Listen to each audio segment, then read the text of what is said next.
नमस्कार विद्यार्थियों, मैं दंत पारेख स्वागत करता हूं आपका जीके बाई डीके चैनल पर। विद्यार्थियों, आज का जो विषय है वो है जालोर और सल्तनत। ये topic first grade, second grade, PTI और राज्य की सभी एग्जाम्स जो हैं उन सब में ये टॉपिक पूछा जा रहा है, इसलिए अंत तक जरूर देखिएगा। विशेष रूप से फर्स्ट ग्रेड सेकंड ग्रेड में ये एक प्रश्न पक्का लेकर के आएगा। चलिए शुरू करते हैं। इल्तुतमिश और नासिरुद्दीन महमूद के समय जालोर के शासक कौन थे? तो ध्यान से देखिएगा। पहला ऑप्शन है सामंत सिंह, दूसरा उदय सिंह, तीसरा कीर्तिपाल, चौथा है चचिक देव। तो ध्यान रखना, उईना एक ट्रिक है इसमें, उ ई ना, इस ट्रिक को ध्यान सुनना। क्या है? उ का मतलब उदय सिंह, जालोर शासक उदय सिंह। ई का मतलब इल्तुतमिश, ना का मतलब नासिरुद्दीन। ठीक है, ये मतलब इल्तुतमिश और नासिरुद्दीन किसके समय थे? उदय सिंह के समय। ठीक है ना, तो ट्रिक याद रखेंगे, उई ना। ठीक है, तो उ ई और ना, इससे सीधा सीधा आपको याद हो जाएगा कि इल्तुतमिश और नासिरुद्दीन उस समय दिल्ली सल्तनत के ऊपर शासन कर रहे थे। किसके समय? उदय सिंह के समय। सीधा प्रश्न डायरेक्टली आपको परमानेंट याद रहेगा, कहीं पर गलत होने की संभावना नहीं है। चलिए नेक्स्ट क्वेश्चन की तरफ चलते हैं। अगला क्वेश्चन जो आता है वो है कि नासिरुद्दीन और बलबन के समय, इन दोनों के समय पर जालोर का शासक कौन था?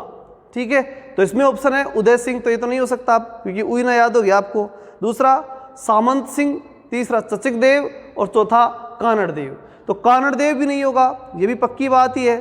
ठीक है, इसमें भी आप कोई कन्फ्यूजन नहीं आएगा। तो दो तो हट गए, कौन से? उदय सिंह हट गया और कानड़ देव। ठीक है ना, अब दो रह गए, सामंत सिंह और चचिक देव। तो इसको क्या याद रखना है आपको कि चिनाब नदी का नाम सुना है? बस उसको ध्यान रखना है, चनाब। इसका मतलब क्या है? चनाब जो है, इस ट्रिक के माध्यम से आपको ये याद रहेगा कि नासिरुद्दीन महमूद और बलबन के समय यानी चचिक देव शासक था। ठीक है, तो चनाब यानी चचिक देव, और वो उसके समय कौन कौन थे? नासिरुद्दीन और बलबन। ठीक है, इसके माध्यम से तीनों चीजें याद रहेंगी। दो ट्रिक आपको याद हो गई होंगी, उईना और चनाब। ठीक है, उईना का मतलब क्या हुआ? उदय सिंह, नासिरुद्दीन और इल्तुतमिश, ये तीनों तो एक साथ याद रहेंगे। और इधर क्या याद रहेगा आपको? चनाब का मतलब क्या हो गया? चचिक देव, नासिरुद्दीन और बलबन। इस प्रकार से इनको अच्छे से आपको जोड़ के याद रखना है, क्योंकि देखिए आपके सिलेबस में ना साफ लिखा हुआ है रिलेशन विथ दिल्ली सल्तनत और किसके साथ में? जालोर। अब ये तो आपको ध्यान रखना ही पड़ेगा कि इनके आपसी संबंध के लिए इन शासकों के समय को आप अच्छे से याद रखें। बहुत ही महत्वपूर्ण प्रश्न थे दोनों। ठीक है, चलिए तो यहाँ पर उत्तर क्या आ जाएगा इसमें? चचिक देव के समय नासिरुद्दीन और बलबन जो थे वो शासक थे। ठीक है, चलिए अब हम चलते हैं सीधे क्वेश्चंस की तरफ। क्वेश्चन नंबर 3 को हम देख लेते हैं। तीसरा क्वेश्चन है, कानड़ देव ने, या कानड़ देव बोल सकते हैं, प्रबंध के, कानड़ देव प्रबंध किताब का नाम है और कानड़ देव के संबंध में है। ठीक है, तो कानड़ देव प्रबंध के अनुसार शाही सेना के गुजरात से लौटते समय कानड़ देव ने किसे आक्रमण के लिए भेजा? अब कहानी को जरा सा ध्यान से सुनना कि जिस समय मतलब शाही शासक, कह सकते हैं शाही सेना, जो दिल्ली की उस समय शाही सेना हुआ करती थी, तो सल्तनत की सेना थी, वो गुजरात से जो है वो आ रही थी। ठीक है, लूट करके आ रही थी, या गुजरात लूटने जा रही थी, जाकर के आ रही थी, कुल मिलाकर के वहां से दिल्ली की तरफ जा रही थी। उस दौरान कानड़ देव जो है उसने किसको उनको लूटने के लिए, उनके ऊपर आक्रमण करने के लिए अथवा उनकी जानकारी लेने के लिए भेजा? ये आपके सामने प्रश्न है, इस घटनाक्रम का प्रश्न है। ठीक है, अब देखिए, वीरम देव को भेजा था, मामा देव को भेजा था, जेता देवड़ा को भेजा था, या फिर सातल देव को भेजा था? ये चीज आपको ध्यान रखनी है कि जेता देवड़ा जो है, उस जेता देवड़ा को कानड़ देव ने भेजा था कि भाई जाकर के शाही सेना की जानकारी लो, कहीं हमारे ऊपर तो आक्रमण करने के लिए तैयार नहीं है। लेकिन जब उसने जाकर के देखा तो वहां देखा कि उसने गुजरात से शिवलिंग को तोड़ करके लेके आए थे लोग। तो ऐसे में उससे जो गुस्सा था ना वो कंट्रोल नहीं हुआ, और कंट्रोल नहीं हुआ तो उसने आक्रमण कर दिया उनके ऊपर। किसने? जेता देवड़ा ने। और जेता देवड़ा ने उनको लूट भी लिया और शिवलिंग के अंश भी लेकर के वहां से आ गया, ऐसा ऐतिहासिक रूप से कहा जाता है। ठीक है, ये कानड़ देव प्रबंध के अंदर लिखा हुआ है। ठीक, तो अब यहां से बात हम आगे बढ़ाते हैं कि वीरम देव, मामा देव और सातल देव का संबंध उस समय आता है जब सिवाना दुर्ग के ऊपर आक्रमण हुआ था। तो सिवाना की रक्षा करने के लिए सातल देव और सोमदेव, इन दोनों ने जो है वो एक तरह से संघर्ष किया और उनके नेतृत्व में सिवाना दुर्ग को बचाया गया। फिर मामा देव एक कुंड था, ये सिवाना दुर्ग में था जिसके अंदर गोरक्त मिला करके और वहाँ की सेना को हतोत्साहित कर दिया गया। ये कह सकते हैं कि उसके बाद में पानी नहीं पी सके, जल नहीं पी सके, और फिर उनको जो है वो केसरिया और जौहर करना ही पड़ा। ये वहाँ की कंडीशन थी। इसी प्रकार वीरमदेव कानड़देव के पुत्र थे। तो इन सब ऑप्शंस को देखने के हमें मालूम पड़ता है कि उत्तर सही क्या होगा अपना, जेता देवड़ा। ठीक है, तो जेता देवड़ा को उसने आक्रमण के लिए वहाँ पर भेजा था। चलिए नेक्स्ट क्वेश्चन की तरफ चलते हैं। अगला क्वेश्चन है, अलाउद्दीन व कानड़देव 1305 के युद्ध का प्रमुख कारण वीरमदेव और फिरोजा का प्रेम, ये किसने माना? ध्यान से सुनना, प्रश्न क्या है, प्रश्न को समझिए पहले। क्या है प्रश्न? कि भाई जिस समय अलाउद्दीन और कानड़देव इन दोनों के बीच युद्ध हुआ, कब? 1305। ध्यान रखना, यहाँ सन 1308 या 1311 नहीं बोल रहा हूँ मैं, क्या बोल रहा हूँ? 1305। और उस समय युद्ध हुआ, छोटा सा युद्ध था, बहुत बड़ा युद्ध नहीं था। ये युद्ध का कारण भी प्रेम ही था, ऐसा माना जाता है, इतिहासकारों ने ऐसा लिखा है। ठीक है, प्रमुख कारण क्या माना गया? कि वीरमदेव और फिरोजा इन दोनों के बीच जो प्रेम कहानी थी वो मेजर रीजन रहा 1305 के युद्ध का। लेकिन प्रश्न यहाँ पर यह है कि ये जानकारी हमें किस किताब से मिलती है? बहुत महत्वपूर्ण प्रश्न ये है। कहानी सबने सुन रखी है, लेकिन जानकारी कहाँ से प्राप्त है, ये ध्यान रखना बहुत जरूरी है। प्रश्न यही बनेगा, प्रश्न ये नहीं बनेगा कि फिरोजा और वीरमदेव के बीच प्रेम कहानी क्या है, क्योंकि तो सब इंटरेस्ट के रूप में सुनते ही हैं। लेकिन महत्वपूर्ण बात यह है कि किसने इस कहानी का वर्णन किया है। तो कानड़देव प्रबंध के अंदर इस कहानी की जानकारी हमें मिलती है, ध्यान रखिएगा, बहुत ही महत्वपूर्ण। आगे चलते हैं, तो यहाँ उत्तर समझ में आ गया होगा, कानड़देव प्रबंध में इस जानकारी को देखा जाता है। अगला क्वेश्चन आता है, 1308 में अलाउद्दीन ने किसके नेतृत्व में सिवाना पर आक्रमण किया? अब बात आ गई मेन 1308 की। 1308 के अंदर किसने आक्रमण किया? अलाउद्दीन ने। कहाँ किया? सिवाना पर जो है आक्रमण किया। अब प्रश्न है कि अलाउद्दीन ने खुद किया था क्या? नहीं, ये ध्यान रखना है कि खुद नहीं किया। फिर किसके द्वारा करवाया? गुर्ग के द्वारा करवाया। गुर्गे जानते हो, आजकल जो होते हैं ना अंडरवर्ल्ड के डॉन मान लीजिए, या फिर जो बदमाश लोग हुआ करते हैं, जिनके गुट हुआ करते हैं, उनके गुर्गे होते हैं। वो गुर्गे इस समय से शब्द निकले थे, क्योंकि शासक होता था ना, वो अपने कुछ गुंडों को भेजता था। ये गुंडे टाइप लोग थे उस समय, क्योंकि आक्रांता थे, ये कोई स्थायी शासक तो थे नहीं, और आक्रांताओं के तो फिर गुंडे बदमाशी होते थे। तो उनको लगा करके आगे करके और पीछे की तरफ सेना भेज करके और इस प्रकार से युद्ध हुआ करते थे। तो गुर्ग नाम ही उस समय पड़ा था। ठीक है, तो यहाँ प्रश्न गुर्ग को देख लेना आप अच्छी तरह से, क्या समझ लेना? गुर्ग, कमालुद्दीन गुर्ग, उसके लिए कमाल करता था। किसके लिए? अलाउद्दीन के लिए कमाल करने वाला आदमी था, इसलिए उसको वो सबसे आगे भेजता था। इसको कमालुद्दीन गुर्ग को, चाहे वो सिवाना था चाहे वो जालोर था, वो दोनों जगह ध्यान रखना, उसके नेतृत्व के अंदर क्या किया गया था?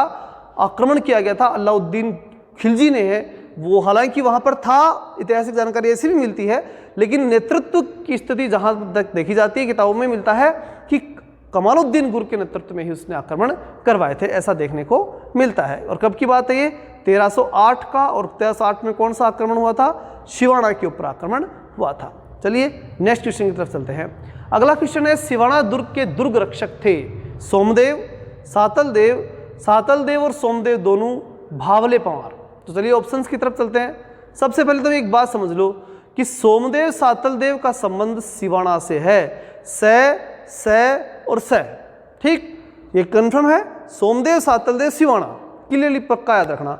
अब आ जाओ सी ऑप्शन पर, तो क्लियरली सी ऑप्शन उत्तर भी हो गया, कोई दिक्कत नहीं, क्योंकि सातलदेव और सोमदेव दोनों ने ही इस दुर्ग की रक्षा की थी।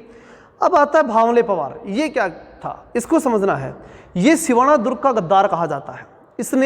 मैंने भी थोड़ी देर पहले कहा था कि मामादेव जो कुंड हुआ करता था, जिसके अंदर से सिवाना के लोग पानी पीते थे, अपना जीवन यापन करते थे, उसमें इसने रक्त मिला दिया था, और रक्त मिलाकर उस पानी को अपवित्र कर दिया, जिससे उनको केसरिया और जौहर की स्थिति, या बोल सकते हैं कि पूरा साका उनके सामने आकर के खड़ा हो गया। ठीक है, ये चीज़ आपको ध्यान रखनी है। ठीक है, तो इस प्रकार से इसका जो उत्तर होगा वो क्या होगा? सोमदेव और सातलदेव, इन दोनों के नेतृत्व में सिवाना दुर्ग की क्या की गई? रक्षा की गई। ठीक है, चलिए अगले क्वेश्चन। 1308 में सिवाना युद्ध के संबंध में कौन सा तथ्य गलत है? केसरिया सातलदेव के नेतृत्व में हुआ, जौहर रानी मेणादेव के नेतृत्व में हुआ, केसरिया सोमदेव के नेतृत्व में हुआ, मामादेव कुंड में गोरक्त मिलाया गया। तो इन फैक्ट में से कौन सा फैक्ट जो है वो गलत है? पहला है सातलदेव और सोमदेव के बारे में कन्फ्यूजन है यहाँ, बाकी तो सही है, बाकी तो कोई दिक्कत नहीं आने वाली। ठीक है, करी लोगे इतना तो कि मामादेव के नेतृत्व में मामादेव कुंड जो था उसके अंदर गोरक्त मिलाया गया, बात मैंने 2 बार बता दी आपको। जौहर जो था वो रानी मेणादेवी के नेतृत्व में हुआ था, ये भी आपको ध्यान रखना है। अब कंफ्यूजन होगा आपके सोमदेव और सातल देव के नेतृत्व में, इन दोनों में से किसने नेतृत्व किया था उस जौहर का, या उस कह सकते हैं कि उस केसरिया का। जौहर तो चूंकि महिलाएं कर रही थी, केसरिया का जो है वो नेतृत्व किसने किया था। ठीक है, तो सातल देव के या फिर सोमदेव के, तो ध्यान रखना सातल देव जो सबको साथ लेकर आगे चले वही नेता होता है, तो इसलिए सातल देव ऐसा आपको याद रखने में सुविधा होगी, इसलिए सातल साथ में। ठीक है, इस प्रकार याद रखना कि सातल देव के नेतृत्व में युद्ध हुआ था। कौन सा? 1308 सिवाना युद्ध, सातल देव उसके नेतृत्व में युद्ध हुआ, इसे केसरिया कहा गया। और इधर जौहर जो है वो रानी मेणादेवी के नेतृत्व में हुआ था। और क्यों हुआ? क्योंकि वहाँ की जो स्थिति खराब कर दी गई थी मामादेव कुंड के अंदर गोरख मिला करके, उसके बाद में युद्ध हुआ जिसमें सातल देव सोमदेव दोनों केसरिया करने गए, उनके जो है सेना उनके साथ गई, जिसमें सातल देव ने नेतृत्व किया और इधर मेणादेव जो थे उनके नेतृत्व के अंदर जौहर हो गया। और इस प्रकार से शाखा सिवाना का जो शाखा था वो कंप्लीटली 1308 में हुआ। चलिए नेक्स्ट क्वेश्चन की तरफ चलते हैं। अगला क्वेश्चन है, अलाउद्दीन ने सिवाना का किला जीतकर क्या नाम रखा? खिजराबाद, जलालाबाद, खैराबाद, उपयुक्त में से कोई नहीं। ठीक है, ये चीज आपको ध्यान से समझनी है कि कौन सा था। तो खिजराबाद के बारे में अपन ने पढ़ा था कि चित्तौड़ का जो किला था उसे क्या नाम रखा गया था? खिजराबाद।